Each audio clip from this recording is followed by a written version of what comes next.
Hola, buenas tardes. Vamos a partir nuestra clase de patología ósea, la segunda parte, comenzando por las alteraciones de la densidad ósea, entre las que es más frecuente corresponde a la osteoporosis, que constituye una disminución de la masa ósea, y que característicamente desde el punto de vista radiológico aparece como una disminución de la densidad ósea con refuerzo del trabeculado en el sentido de las líneas de fuerza de la estructura esquelética. La osteoporosis se asocia a fracturas, en particular a fractura de cuerpos vertebrales, y a fractura de huesos largos, en particular fractura de cadera, y fracturas que puedan ocurrir a nivel de la pelvis, como las ramas ilio e isquiopubiana. A la derecha ustedes pueden ver una osteoporosis severa, aparecen los huesos que llamamos huesos de vidrio, con los bordes bien definidos solamente, el resto radiotransparente, y con aplastamiento de cuerpos vertebrales de tipo bicóncavo, como puede ser en las vértebras 1 y 3 señaladas en la radiografía. A la derecha tenemos una osteoporosis que se asocia a fracturas. Diferente de la osteoporosis es la osteomalacia. La osteomalacia es una disminución de la mineralización ósea asociada al déficit de la vitamina D.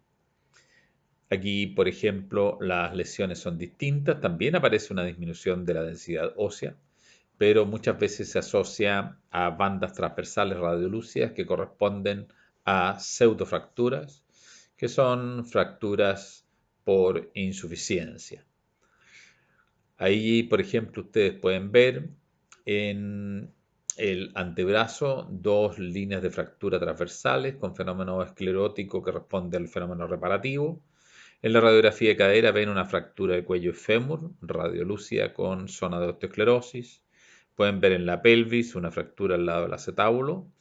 Y muchas veces ocurre el arqueamiento de las extremidades, sobre todo si la osteomalacia ocurre a una edad temprana, y en ese caso, ¿no es cierto?, estamos hablando de un raquitismo o osteomalacia infantil o raquitismo. Clásicamente, en este caso, cuando hay pérdida de la mineralización ósea en los niños, se produce una alteración a nivel de las metáfisis que aparecen con un aspecto deflecado, un aspecto mal definido, una deformación en copa de las metáfisis, como se puede ver en esa radiografía de antebrazo señalada con la letra E, en que hay una deformación en copa de la metáfisis del radio y del cúbito.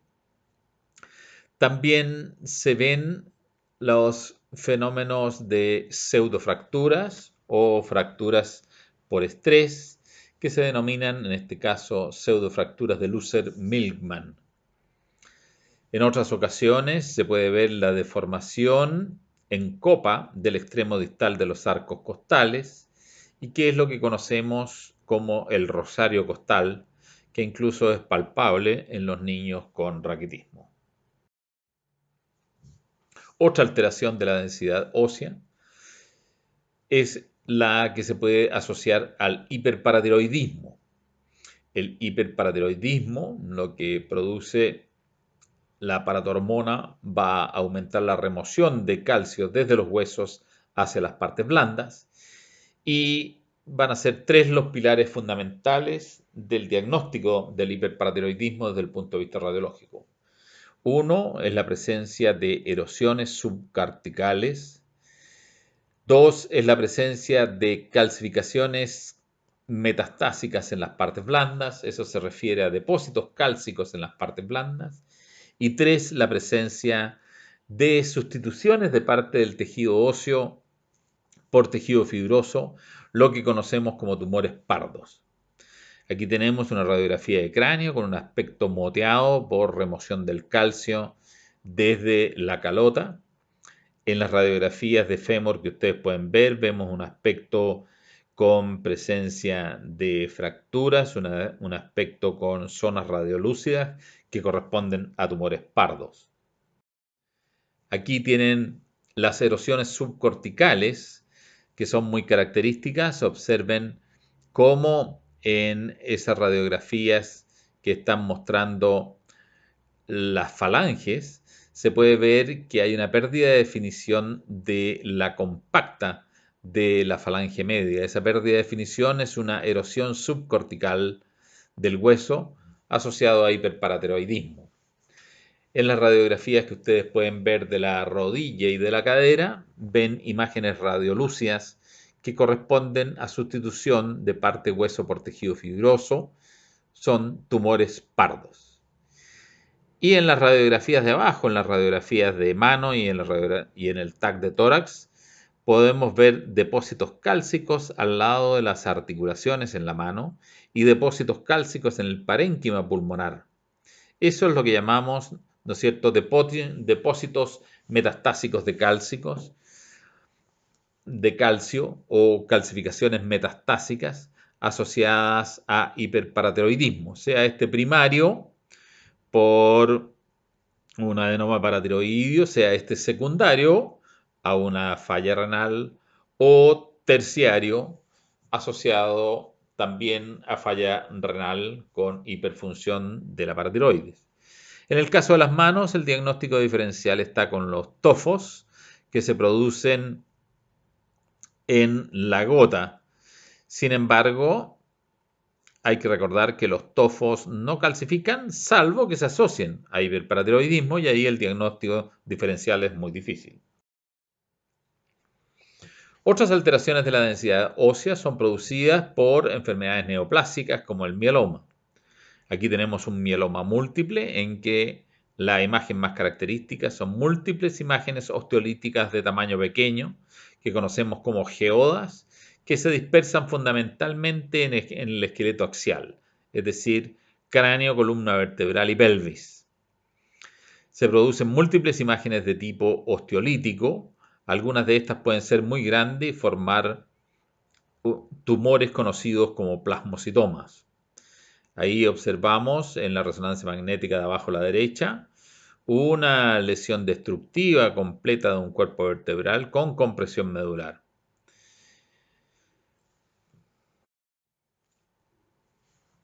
Otra alteración de la densidad ósea, pero un aumento de la densidad ósea, es la que se puede producir por la infiltración por un linfoma. El linfoma produce una imagen muy característica cuando compromete el cuerpo vertebral y se llama la vértebra de marfil. Puede aparecer una vértebra con un aumento de densidad por el fenómeno infiltrativo por un linfoma a nivel de cuerpo vertebral, la vértebra de marfil. También se pueden ver, por ejemplo, en la rodilla derecha que están viendo ahí, un fenómeno mal definido con aumento de densidad, un fenómeno permeativo de la estructura esquelética con características de infiltración por linfoma. Cuando uno tiene una lesión ósea, en particular si es destructiva, el diagnóstico diferencial es si es una lesión benigna o una lesión maligna. Las lesiones benignas son bien definidas.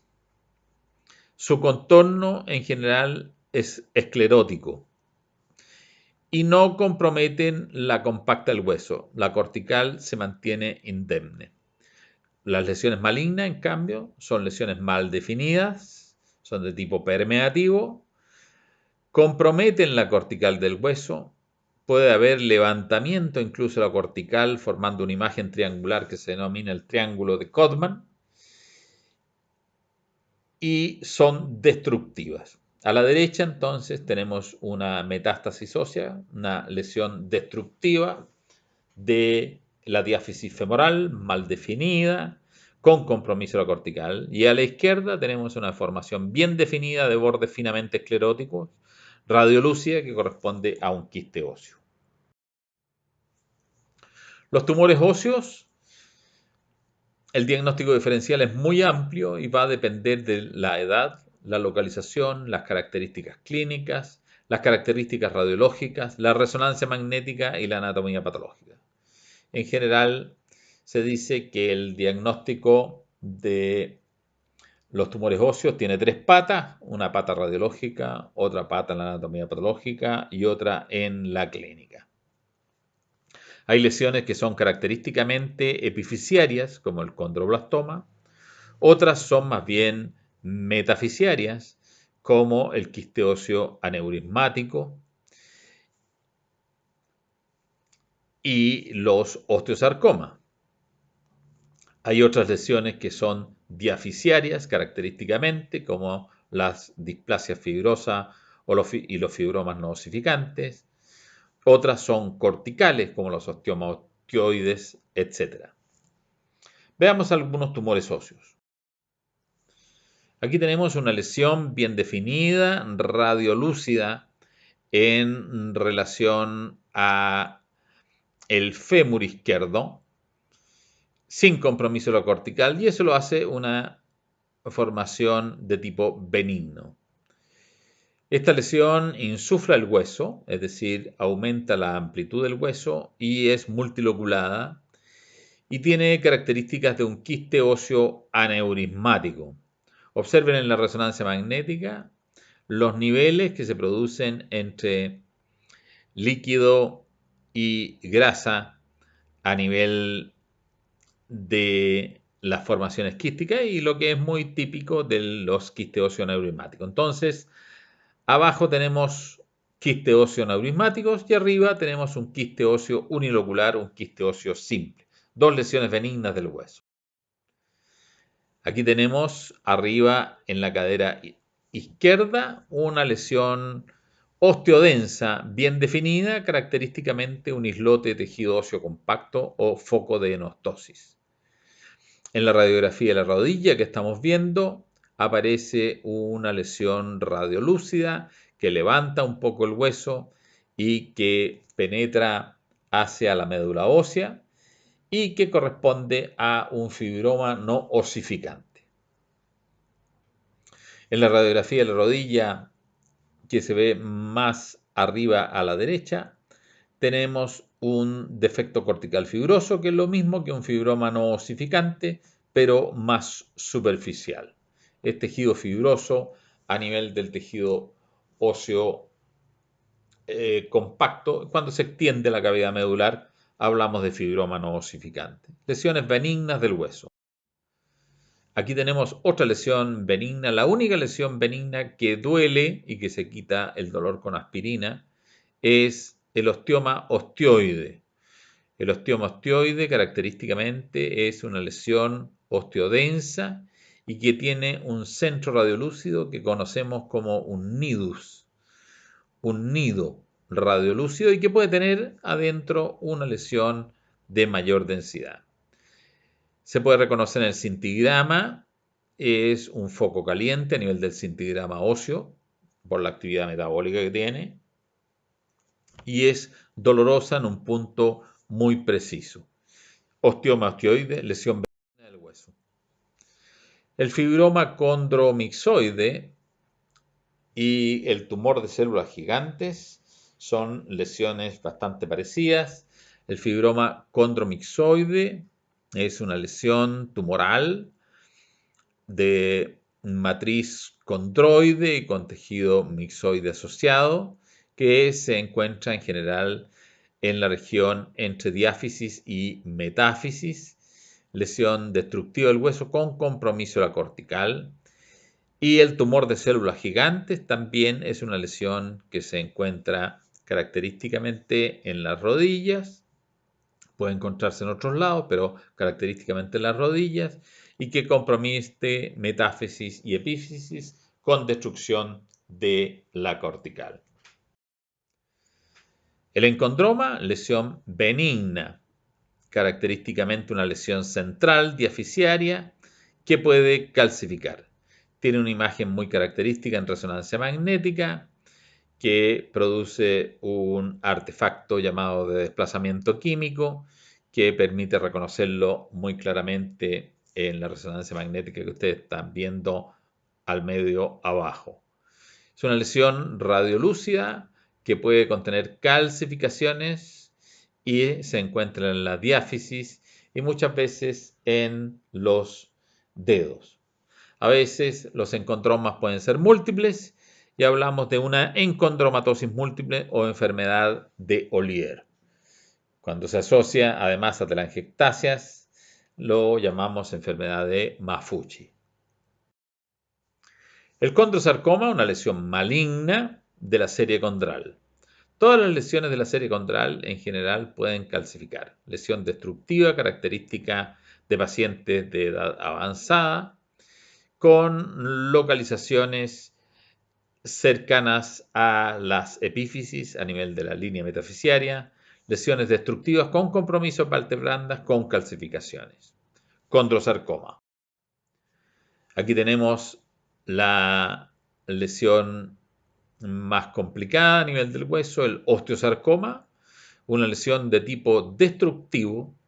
Fíjense, es una lesión que produce hueso en las partes blandas, por lo tanto tenemos material osteoide en las partes blandas, produce una destrucción de la compacta y levantamiento de la compacta, apreciándose ese levantamiento de tipo triangular de la compacta que pueden ver en las radiografías de abajo a la izquierda, y que corresponde a lo que llamamos la espina de Codman. Espina de Codman. Fíjense cómo hay hueso en las partes blandas, hay matriz ósea en las partes blandas y eso corresponde al material osteoide. En la resonancia magnética se puede ver que la extensión en general de los osteosarcomas es mucho, pero mucho mayor de lo que se puede ver en la simple radiografía. Aquí tenemos otro osteosarcoma, vemos una lesión destructiva, arriba a la izquierda de la región metafisiaria de la rodilla, con importante extensión a las partes blandas. Ahí tenemos además dos resonancias magnéticas abajo a la derecha, con el importante compromiso esquelético y de las partes blandas. Osteosarcoma, lesión destructiva. También lesión maligna, característica de los niños, es el sarcoma de Ewing. Sarcoma de Ewing produce también un fenómeno destructivo esquelético de tipo expansivo, que muchas veces produce una reacción cortical que llamamos en tela de cebolla, en que aparecen múltiples capas adyacentes a la lesión tumoral. Fíjese cómo hay compromiso destructivo del hueso con pérdida de definición de la compacta y con producción de material osteoide que levanta el hueso y levanta la cortical. Sarcoma de Ewing. Las metástasis óseas pueden ser osteolíticas o osteoblásticas. Osteolíticas, clásicamente el pulmón, riñón, tiroides, mama y vejiga. Las más frecuentes yo diría que son pulmón, riñón, mama. Metástasis osteoblásticas se producen en general en las neoplasias de próstata y en la mama. Observen que la mama aparece tanto en las osteolíticas como en las osteoblásticas. Y eso es porque la mama en realidad produce fundamentalmente una lesión osteolítica, pero con el curso del tiempo se va produciendo un compromiso reparativo de la estructura esquelética, muchas veces asociado al tratamiento de la neoplasia mama y aparece el compromiso osteosclerótico. Aquí tenemos, fíjense, metástasis de riñón, pulmón y vejiga, y podemos ver lesiones destructivas esqueléticas.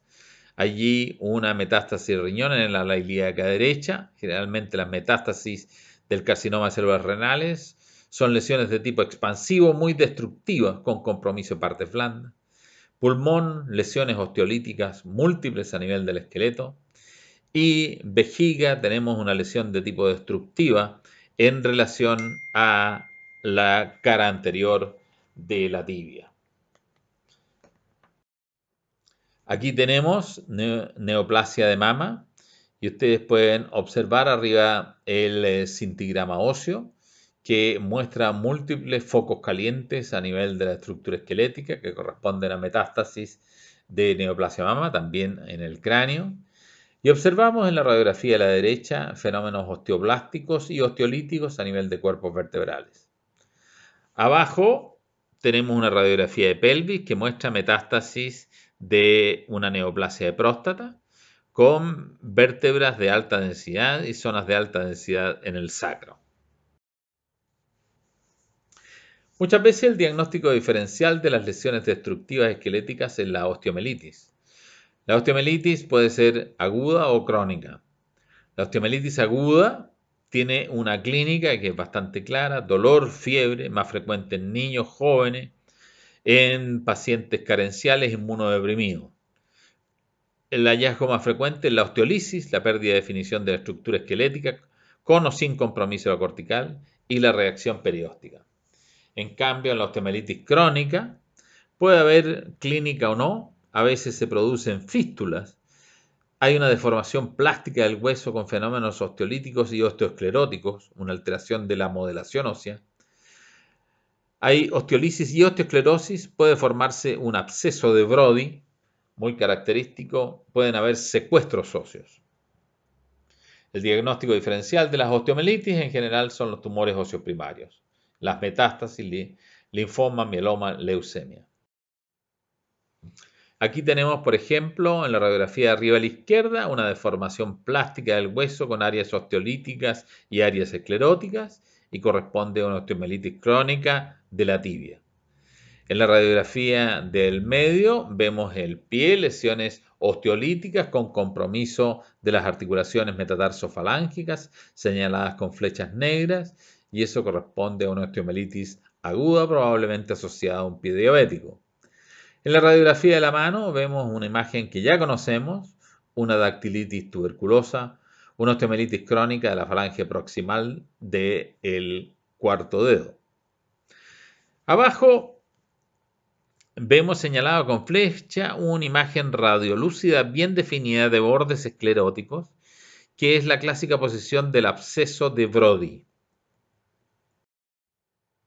Aquí tenemos un absceso de Brody que muestra una lesión osteolítica bien definida, dolorosa y que tiene varios componentes.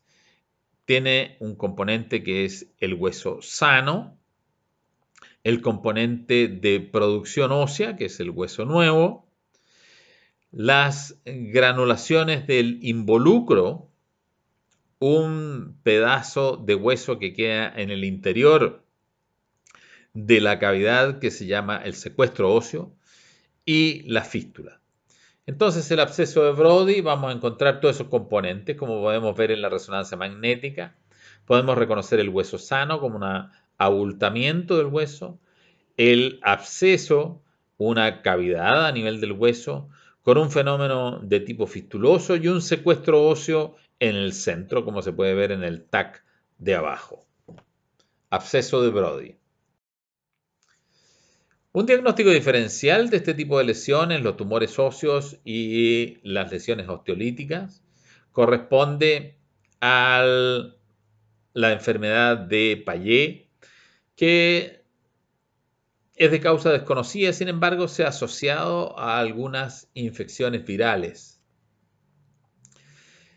¿Qué es lo que da el Payet? El Payet tiene tres etapas: una etapa osteolítica, ¿no es cierto?, con reducción de la densidad ósea, un fenómeno osteoclástico, ¿no es cierto?, en que predomina los fenómenos radiolúcidos de osteolisis, una mezcla entre los fenómenos osteolíticos y osteoblásticos que se llama la etapa mixta, y finalmente un aspecto osteosclerótico.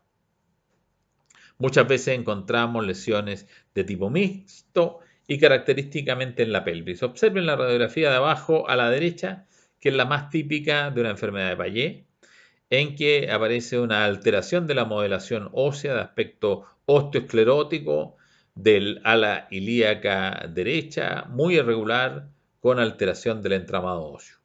La preferencia del Payet es el esqueleto axial. Por lo tanto, encontramos lesiones en el cráneo, en las vértebras y en la pelvis. Observen la vértebra de Payet. Esa vértebra es muy característica de la enfermedad de Payet, en que se aprecia un aumento de la densidad del hueso y un aumento del diámetro anteroposterior del hueso. Es una vértebra enmarcada con alta densidad y con aumento del diámetro anteroposterior. Otras lesiones óseas que hay que tener en consideración es la necrosis avascular. La necrosis avascular, tal vez la que ustedes más conozcan, es la que se produce en los niños, la enfermedad del Legg-Perthes-Calvé, el PERTES, y que corresponde a la osteonecrosis de la epífisis del fémur.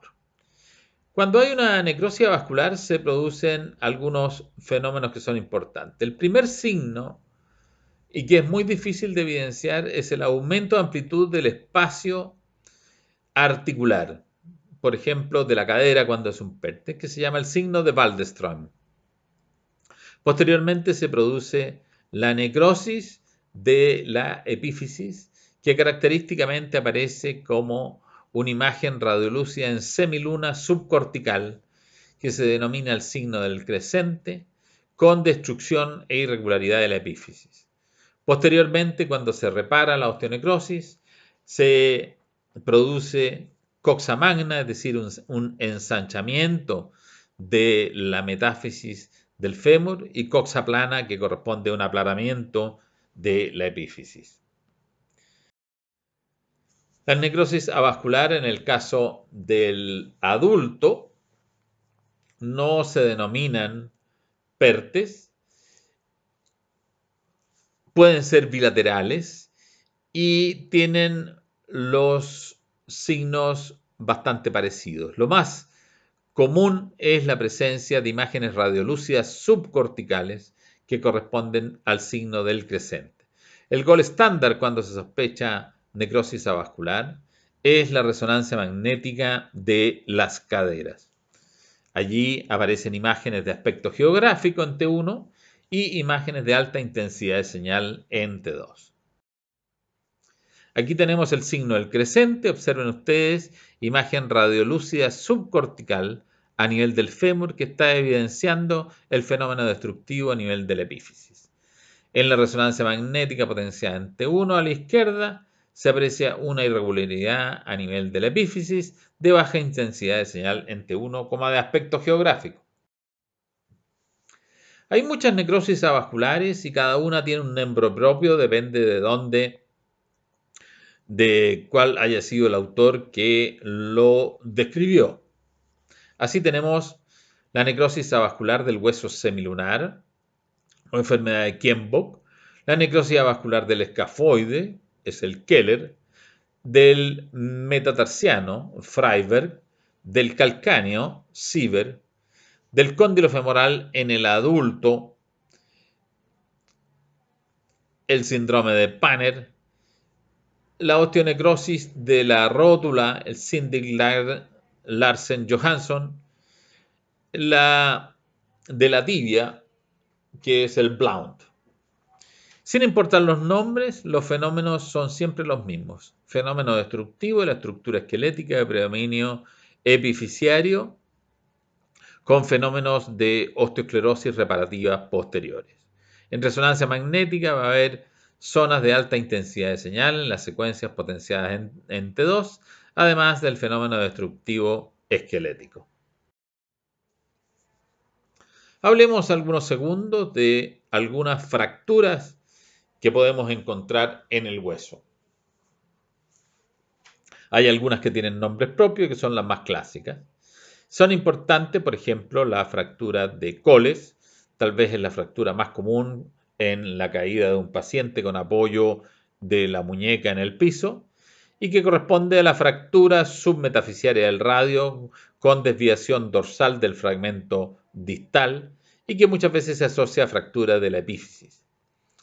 Existe el Coles invertido o fractura de Smith, en que el fragmento distal tiene una desviación ventral y que tiene otro mecanismo de fractura. Naturalmente, en vez de apoyar la mano, es una flexión de la mano, una caída con la mano en flexión. Otras fracturas clásicas son las fracturas metafisiarias que ocurren en los niños que tienen la clasificación de Salter-Harris. Hay varios tipos de fracturas de Salter-Harris y van a ser de tipo 1, 2, 3, 4 y 5, dependiendo si hay o no compromiso de la línea metafisiaria. Por ejemplo, en una fractura de Salter-Harris 1, es una fractura de rasgo transversal a través de la línea metafisiaria. La fractura de Salter-Harris 2 es la más común, compromete la diáfisis, pero no compromete la línea metafisiaria. En la de tipo 3 hay un compromiso de la epífisis llegando hasta la línea metafisiaria. La de tipo 4 compromete tanto la diáfisis como la epífisis y atraviesa la línea metafisiaria. Y la de tipo 5 corresponde a un fenómeno de compresión de la epífisis contra la diáfisis y que muchas veces es muy difícil de diagnosticar, apareciendo apenas como una deformación del contorno a nivel de la línea metafisiaria.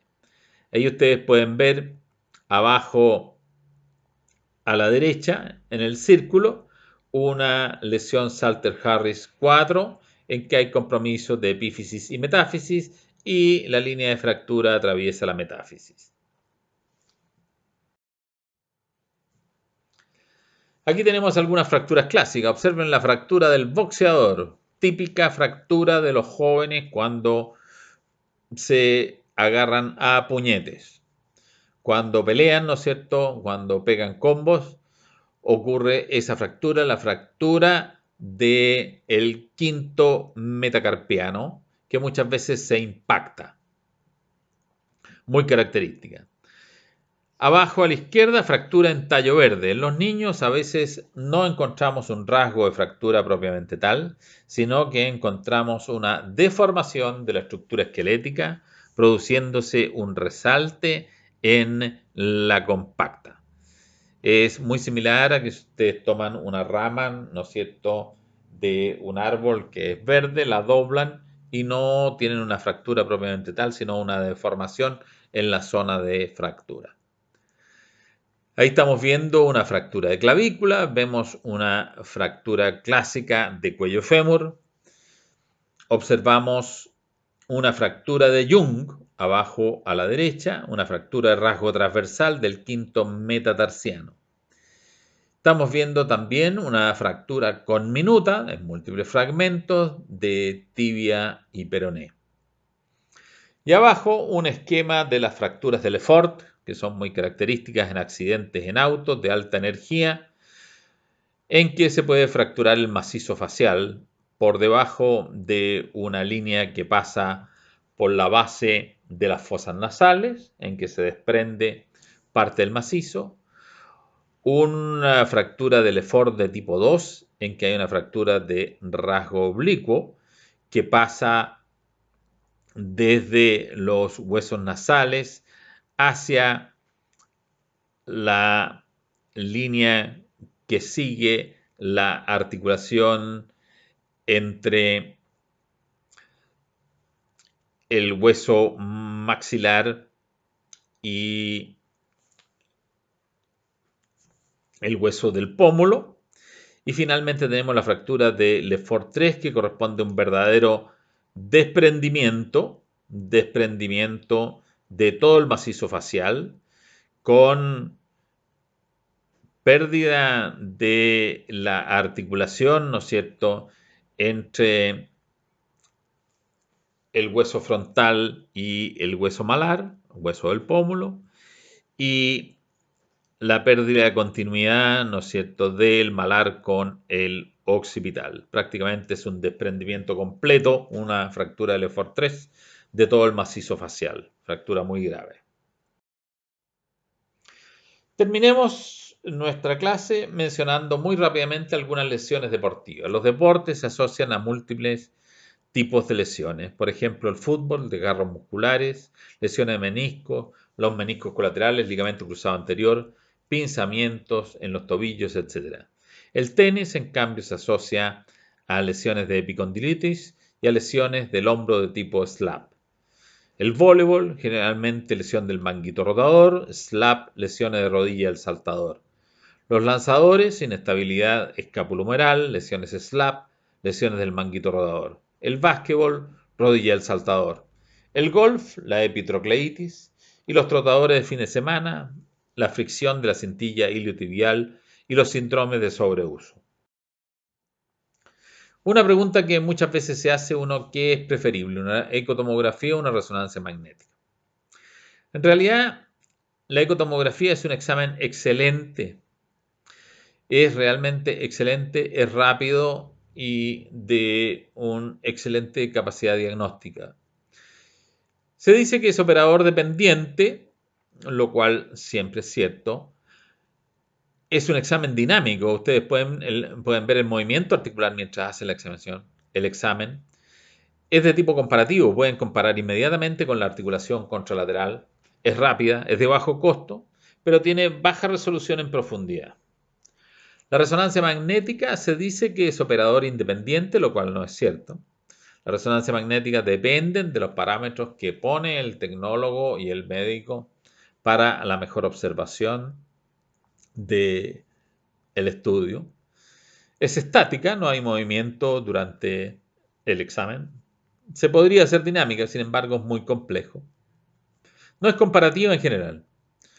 Es relativamente rápida, es de alto costo por ahora y tiene gran resolución tisular. Aquí tenemos algunos ejemplos de lesiones. Aquí tenemos un desgarro visto en ecotomografía, una interrupción de las miofibrillas a nivel del músculo gemelo con una imagen hipocogénica que responde a líquido a nivel de la estructura muscular. Aquí lo vemos en resonancia magnética potenciada en T2, en que vemos el desgarro gemelar con presencia de imágenes de alta intensidad de señal que corresponden a la zona de desgarro. Aquí tenemos una rotura meniscal. Ustedes pueden ver el menisco, que debiera verse negro. Aparece con una banda blanca que interrumpe su continuidad. Ese es un desgarro del menisco. Ahí tenemos desgarros del menisco medial y también hay una lesión en asa de Valde, donde el fragmento del menisco se desplazó hacia medial a nivel de la articulación de la rodilla. El ligamento cruzado anterior es uno de los ligamentos que se lesiona habitualmente en el fútbol y tiene algunas características. El ligamento cruzado anterior debiera verse como una banda oblicua de baja intensidad de señal, muy negra, a nivel de la articulación de la rodilla en la proyección lateral. Y ustedes pueden ver en esas dos imágenes de resonancia magnética una falta de continuidad del ligamento cruzado anterior. Además, se produce fenómeno de edema del cóndilo externo y de la meseta tibial externa por el mecanismo de fractura, por el mecanismo, de lesión. Muchas veces se produce una fractura secundaria conocida como fractura de Second, que se produce a nivel del cóndilo. Entonces, se habla muchas veces de la tríada maligna de la lesión de la rodilla, que corresponde a la lesión del ligamento cruzado anterior, del menisco medial y del ligamento colateral medial. Aquí tenemos un esguince del ligamento colateral medial. Ustedes pueden ver un ligamento colateral medial que está con pérdida de definición de su continuidad. Y en las secuencias potenciadas en T2, señalada con círculo y flechas amarillas, pueden ver con un aumento en la intensidad de señal del ligamento colateral medial por un esguince. La lesión del codo del tenista, imágenes de alta intensidad de señal a nivel del epicóndilo, ¿no es cierto? El aspecto radial. El problema es el revés.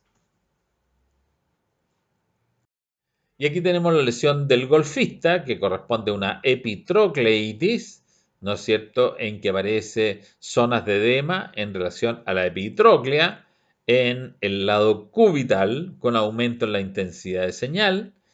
Y allí el problema, ¿no es cierto?, es el aspecto cubital del codo. Aquí tenemos una lesión de tipo SLAP en un lanzador, lesión del labrum anterior y superior, y corresponde a una imagen de alta intensidad de señal que interrumpe la estructura del labrum con una rotura, una lesión tipo SLAP del hombro. Aquí tenemos una lesión del tendón del supraespinoso, muy común en los pacientes de edad avanzada, en que el tendón del supraespinoso aparece de alta intensidad de señal, con pérdida de la continuidad. Ahí hay una flecha roja señalando la lesión en una resonancia magnética. Y ahí lo vemos en una ecotomografía, que es un muy buen examen para el diagnóstico, en que se puede ver en forma dinámica el tendón del supraespinoso, un área anicogénica que corresponde a la zona de líquido y de edema, y la interrupción de la estructura miofibrilar y miotendínea. La inestabilidad escapulohumeral produce luxaciones residuantes del hombro y produce lesión de Hill-Sachs. El hombro rota y golpea en el aspecto posterolateral, produciendo una lesión muy característica en esta zona, en el fémur, como una imagen en sábado abocado, en el aspecto posterolateral de la cabeza femoral, conocida como lesión de Hill-Sachs. Como el hombro se luxa hacia anterior, generalmente puede producir una fractura, ya sea condral o esquelética, a nivel de la región anterior de la cavidad glenoide de la escápula, que se conoce como lesión de Bankart. Puede ser un Bankart óseo o un Bankart cartilaginoso. Entonces, lesión de Hill-Sachs y lesión de Bankart. Aquí tenemos la rodilla del saltador, una lesión del tendón rotuliano, muy característico de voleibolistas y basquetbolistas, con imagen de alta intensidad de señal a nivel del tendón rotuliano, que refleja el edema de las partes blandas. Los síndromes de sobreuso en los corredores, muchas veces se producen edema óseo a nivel de la estructura esquelética después de trotes, y en ocasiones pueden ocurrir fracturas por estrés. Aquí tenemos ejemplo de fractura por estrés con una pequeña reacción perióstica a nivel del tercer metatarsiano. En la radiografía de arriba a la izquierda, observen señaladas con flecha, las fracturas son difíciles de ver, pero en cambio en resonancia magnética ustedes pueden ver con la resonancia magnética cómo brilla la estructura esquelética por el intenso edema óseo, y pueden ver la línea de fractura de rasgo transversal en la imagen del medio. A la derecha, un examen muy bueno para ver las fracturas de estrés es la ecotomografía. Al igual que para las fracturas costales, la ecotomografía debiera ser la primera indicación, no la radiografía de parrilla costal. La ecotomografía debiera ser la primera indicación cuando sospecha fractura costal o una fractura de estrés a un nivel alcanzable como los metatarsianos. Observen cómo pueden ver la pérdida de continuidad de la estructura esquelética y el aumento de volumen de las partes blandas asociados, que aparece como una imagen hipoecogénica con aspecto edematoso, sobre el hueso.